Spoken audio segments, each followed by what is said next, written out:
যদি কোনো ব্যক্তি কবরে যাররা পরিমাণ ঈমান নিয়ে যায়, আল্লাহ তাআলা তার প্রতিফলে তাকে জান্নাত দান করে। আর যদি কোনো ব্যক্তি বিন্দু পরিমাণ যাররা পরিমাণ আল্লাহ তাআলার নামে শিরক নিয়ে যায়, আল্লাহ তাআলা তাকে জাহান্নামের ভিতরে নিক্ষেপ করে। এই জন্য আমরা বিন্দু পরিমাণ হলেও ঈমান নিয়ে কবরে যাব, আমরা কেউ শিরক নিয়ে কবরে না যাই। কিন্তু জান্নাতের যে স্তরগুলো আছে, জান্নাতের যে স্তর, প্রত্যেকটা জিনিসের যেমন স্তর আছে, ঠিক অনুভাবে আল্লাহ তাআলা জান্নাতের স্তর তৈরি করেছে। এই জান্নাতের স্তর লাভ করা যায় আমলের উপর ভিত্তি করে, আর জান্নাত পাওয়া যায় ঈমানের উপর ভিত্তি করে। সম্মানিত উপস্থিতি কেরাম, আজকে আবার আলোচ্য বিষয় ঈমান ও আকাইদ। আল্লাহ তাআলা যদি তৌফিক দান করে, আলোচ্য বিষয়কে সামনে রেখে কিছু আলোচনা করার চেষ্টা করব ইনশাআল্লাহ। মা তৌফিক ইল্লা বিল্লাহ। আল্লাহ সুবহানাহু ওয়া তাআলা মানুষকে সৃষ্টি করেছেন কেন?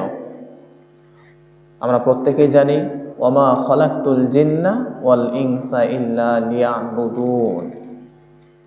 আল্লাহ তাআলা মানুষকে সৃষ্টি করেছে তার ইবাদত বন্দেগী করার জন্য।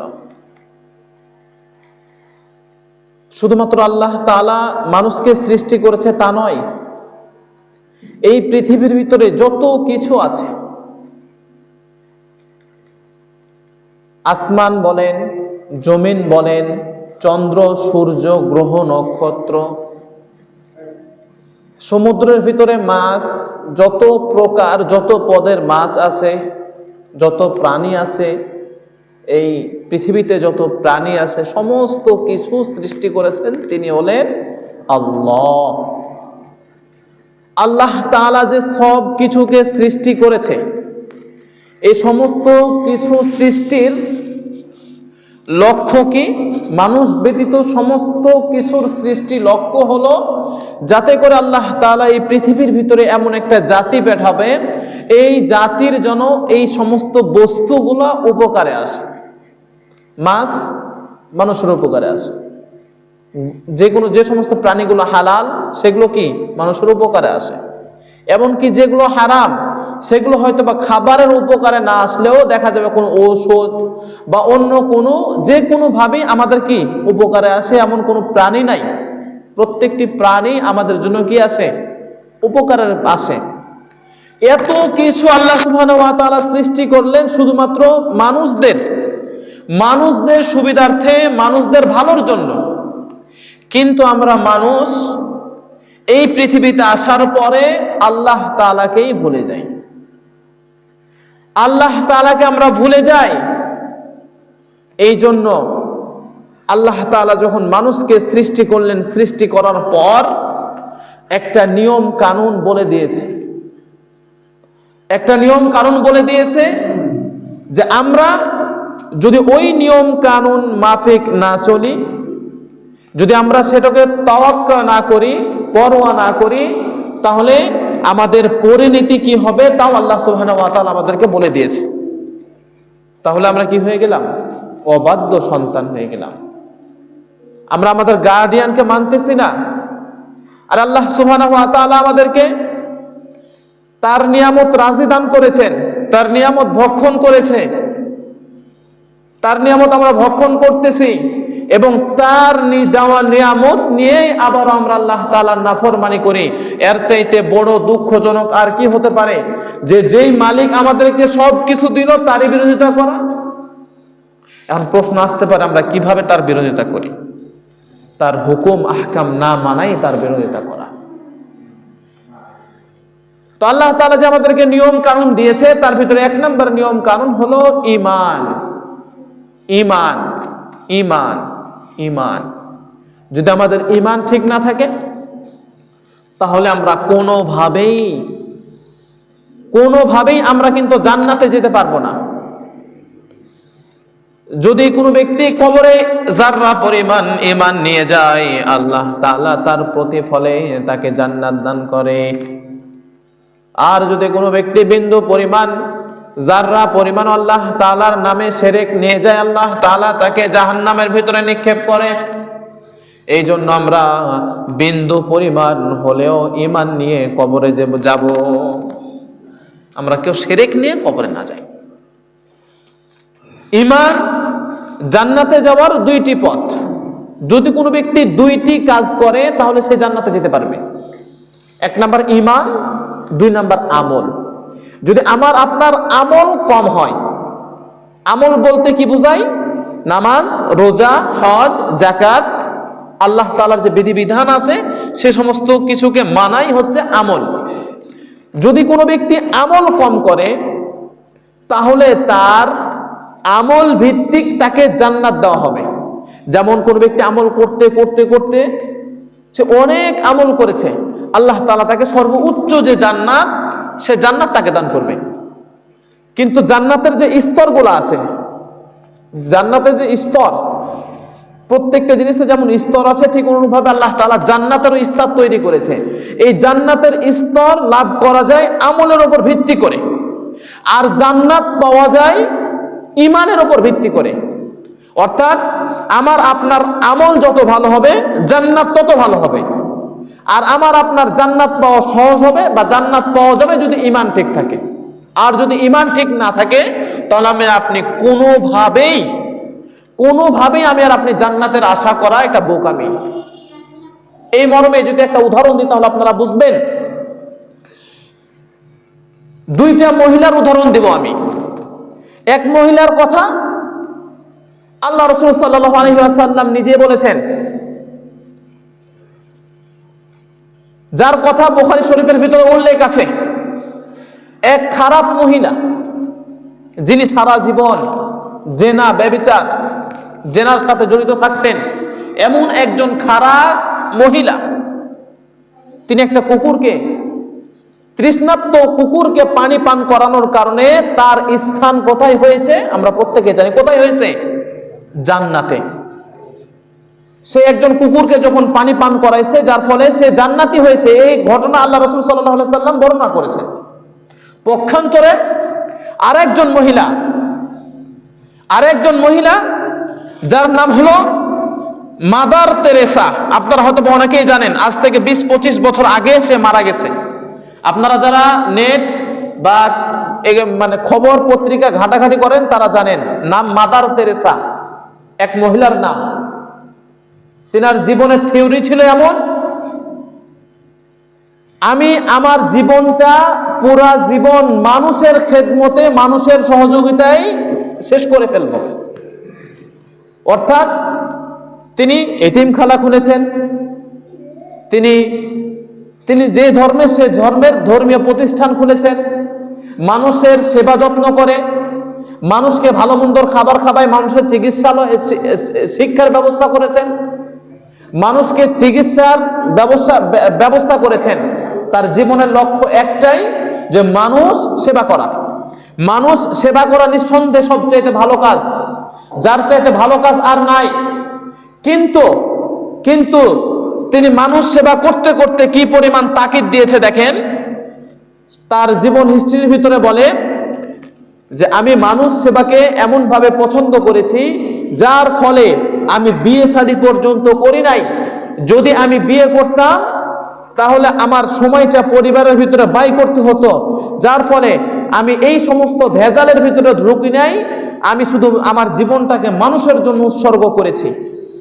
তার টার্গেট ছিল মানুষ সেবা। এখন আমি বলতে চাই, তার নাম মাদার তেরেসা, অর্থাৎ তিনি হলেন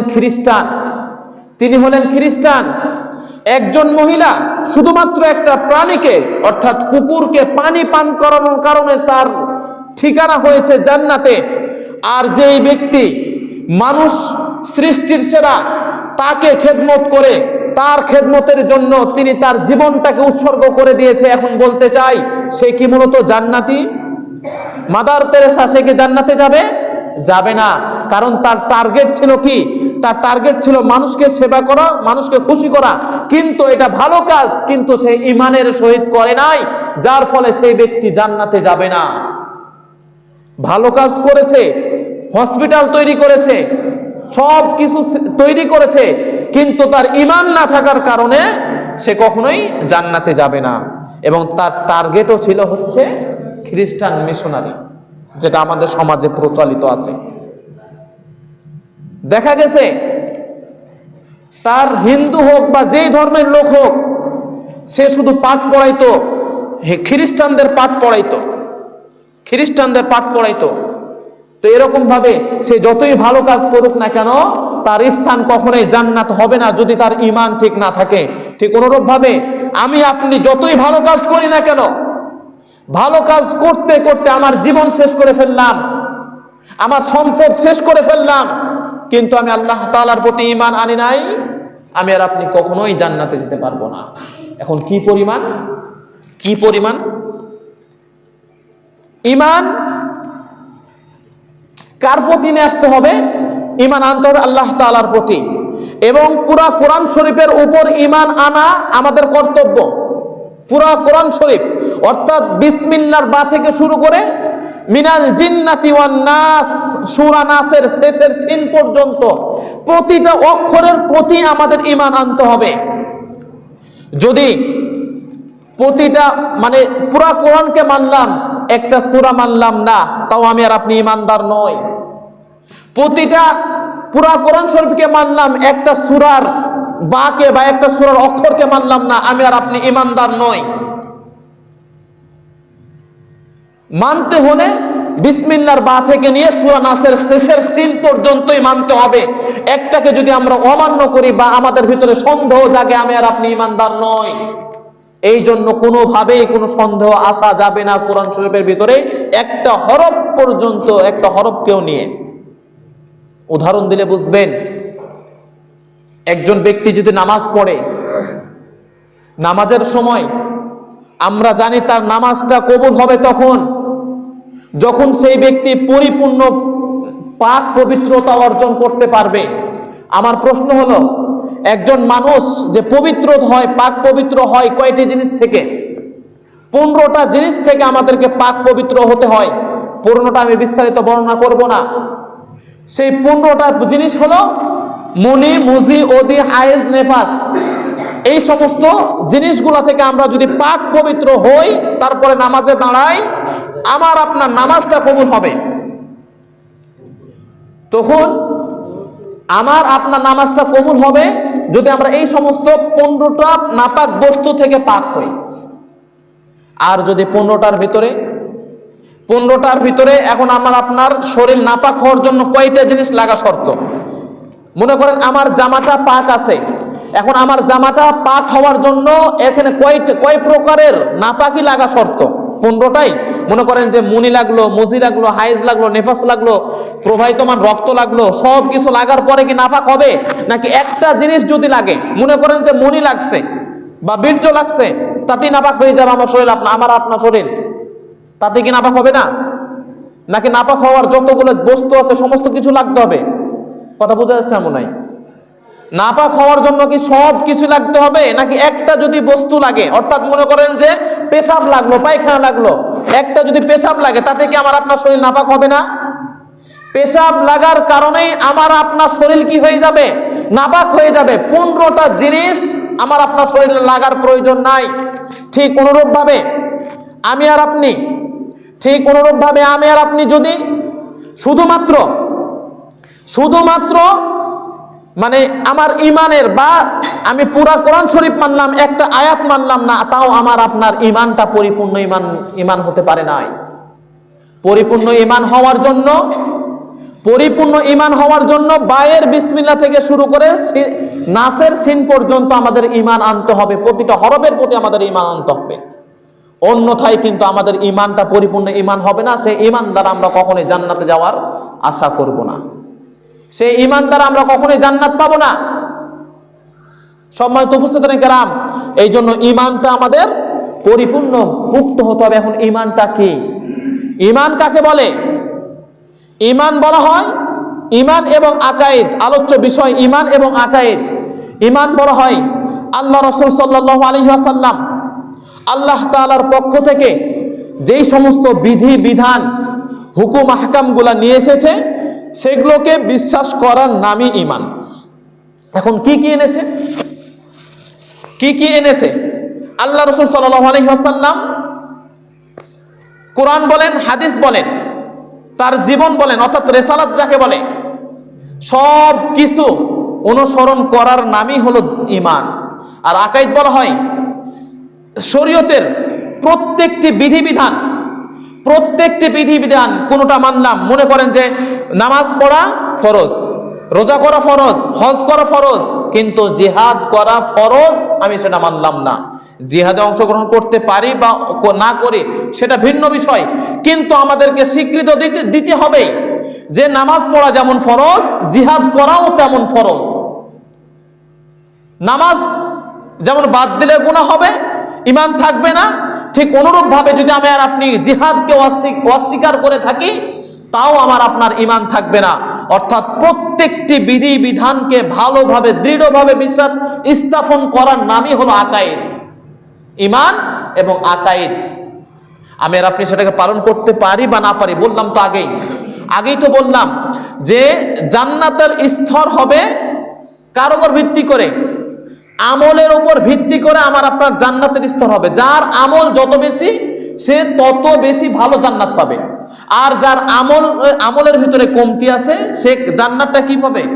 সে কম দামি জান্নাত পাবে। কিন্তু সর্বপ্রথম আমাদের ঈমানটাকে ঠিক করা দরকার, ঈমান ঠিক করা দরকার। ঈমান ছাড়া যদি আমরা আমল করি কোনো মূল্য নাই, চার আনা পয়সারও মূল্য নাই। এজন্য ঈমানটা আমাদের অত্যন্ত জরুরি। সাহাবায়ে কেরামদের ঈমান কি ছিল? সাহাবায়ে কেরামদের ঈমান কেমন ছিল? সাহাবায়ে কেরামদের ঈমান ছিল পরিপূর্ণ। হযরত আব্দুল্লাহ ইবনে হুযায়ফা রাদিয়াল্লাহু তাআলা আনহু, তিনি একজন সাহাবী। হযরত ওমর রাদিয়াল্লাহু তাআলা আনহুর খেলাফতকালে তিনি স্বয়ং এক দল সাম্রাজ্যের ভিতরে প্রেরণ করেছিলেন জিহাদের জন্য। সাহাবায়ে কেরামদের ঈমান কেমন সেটা আমি আপনাদেরকে বোঝানোর জন্য একটা ঘটনা বলবো।